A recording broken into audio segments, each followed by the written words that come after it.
Hi everybody, it's Stuart Hillard here and welcome back to my YouTube channel. Now, if you're not already a subscriber to Stuart Hillard Makes, then please do subscribe. Tap the bell icon so you always get notifications when I put a new video up, and make sure to like and comment on the bottom of the video. Now, in today's quick and easy make, we're going to be making my funny face purse. Kind of like a little, you could keep maybe earbuds in it or little coins. It's a great way of giving a gift of money maybe, or a token as well. So if maybe you've got birthdays coming up, something like that. And it's a really simple, easy little coin purse. Easy enough for children to make with a bit of supervision as well. Don't be put off by that zip. I'm going to show you the easiest way to put a zip in. You're going to love it. So what you're going to need for this project is some 5-inch circles of fabric. Now I used my AccuQuilt dies, but you could draw around maybe a saucer. The 5-inch circle is not a magic number. If it's slightly bigger, slightly smaller, it really doesn't matter. So you'll need 2 of them in the magenta pink, and you'll need another 2 in the green, or whatever colours you want to use. You'll also need a circle of quilt batting, and this is just ordinary thin quilt batting or wadding that you might use for normal quilting projects. The last thing that you'll need is a couple of little strips of fabric. These are just 1.5 inches wide. I've got 1 in the pink, 1 in the green. They're about 5.5 inches long. I'm actually going to trim them down. So as long as they're about 5 inches long each, it doesn't matter if they're longer. But we'll just put those to one side for now, and we'll get started. So the first thing that you're going to need is 1 of your green circles and 1 of your pink circles. And this is to do the front of the coin purse. Okay, so whatever fabrics you're choosing, grab those.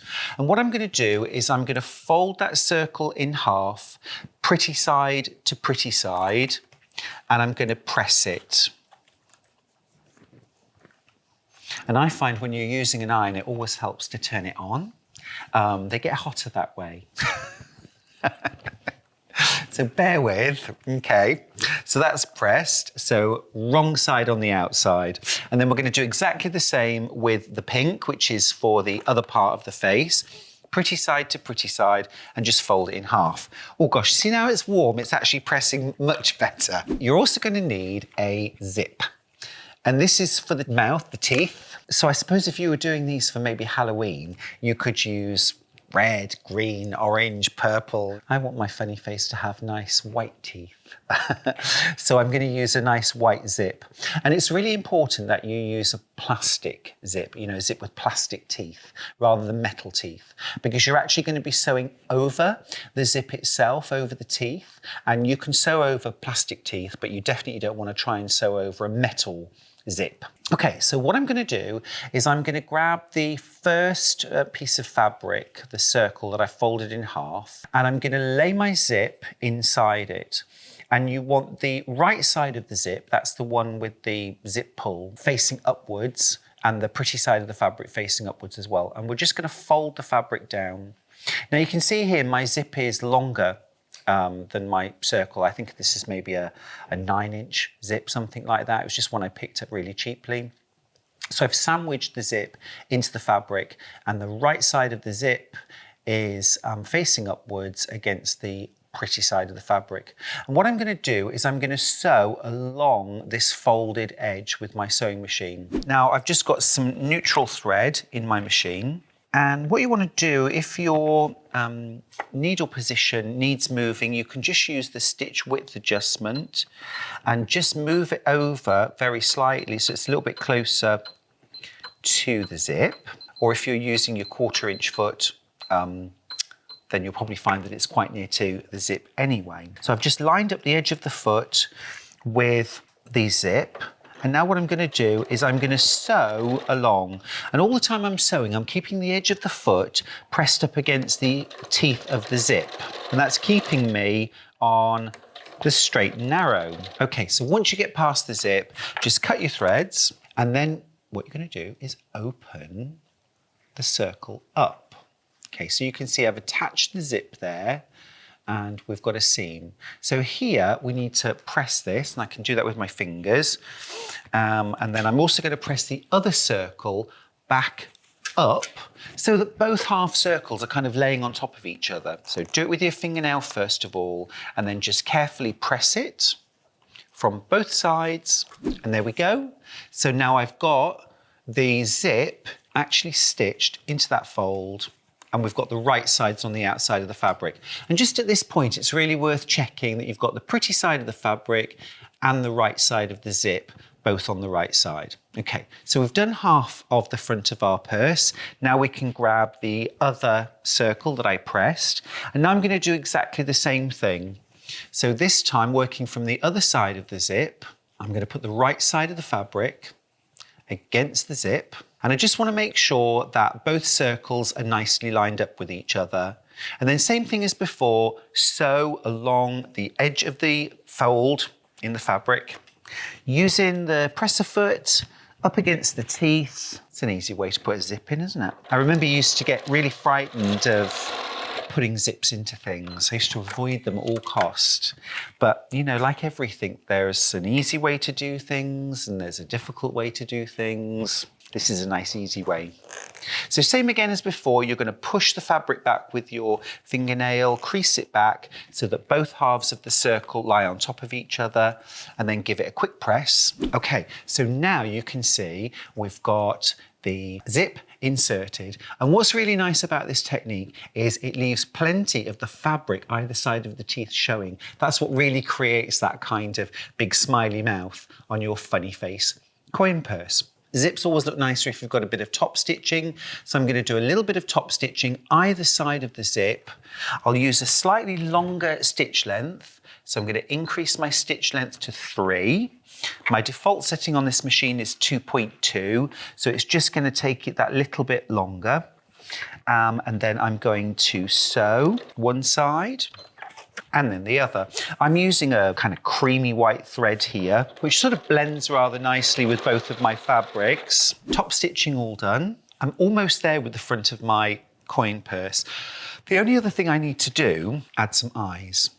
Now, lots of sewing machines have a button sewing function. You can always go old school, like I'm going to, and just use a needle and thread. I'm going to sew my eyes on, and I think these eyes look best if they're positioned in quite a sort of quirky way, a little bit lopsided, which is great because you don't have to worry about getting the buttons really nicely positioned. You can just have fun with it. And I'm using mismatching buttons as well. So I'm just going kind of forwards and back. And actually here, to make a bit of a feature of sewing on the button, I'm actually going around the outside of the button, stitching over the outside of the button. You could even maybe add some little eyelashes or other embellishments. You could also use things like applique. You could applique some spots or maybe some extra teeth or something like that would be really fun. So I'm just going to do some big stitches now just to create some little eyelashes. So if you have a look there, you can see that I've added that button on and just done a few big stitches from the hole over the button, actually into the background fabric to create a few little eyelashes. So I'll just do a couple of little stitches on the back just to secure that button in place. You want to make sure that it's quite a secure job because of course they're going to get a little bit of wear and tear when you're using the purse. Okay, and I'll clip that thread off.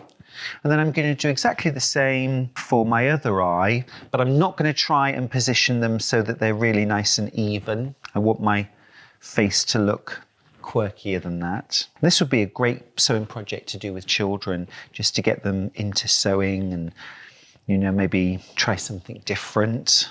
Get them to put the tablet or the computer away just for a moment. Once you've sewn both buttons on and you've made sure they're nice and secure, you have finished with the front and it's time to do the back of the project. There we go. Eyes all done. Okay, so let's move on to the back of the purse. Now for this, you're going to need your remaining 2 circles of fabric. So you've got your pink circle and your green circle, again, both 5 inches, and you've got your circle of quilt batting. And you want to layer them up just as you would a quilt sandwich. In other words, pretty side of the fabric showing on both sides and the quilt batting sandwiched in the middle. All right, so we've got pretty side, wadding in the middle. And then whatever you want to be on the back of your purse, you're going to place that side against the face. Grab your backing and you're going to put that right side to right side. So I'm going to have this time I'm going to do a change. We're going to have the pink side against the face. Okay, and I'm just going to pop that to one side. Last thing I need to do before I put the whole thing together is to make my little tab.